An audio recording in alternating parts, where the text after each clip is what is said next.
In our last project, we mentioned that transformers can be used in DC circuits if the current is interrupted.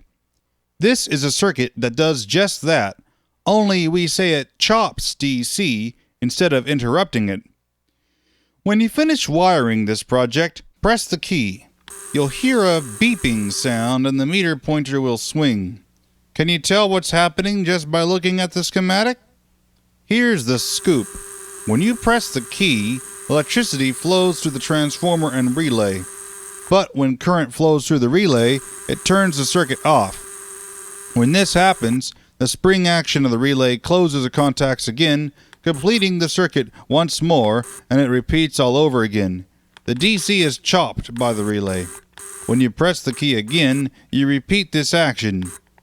As the DC is chopped, it sets up a moving magnetic field in one coil of the transformer. This moving magnetic field, in turn, causes electricity to flow in the transformer coil connected to the meter. This type of circuit can be used with DC circuits where transformers are used. It's not likely we would want to use it with AC circuits. Do you know why?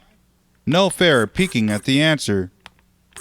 Since the magnetic fields set up by AC would change every time the currents change direction, we wouldn't need any mechanical means of chopping the current. This has been a Cassette Master production.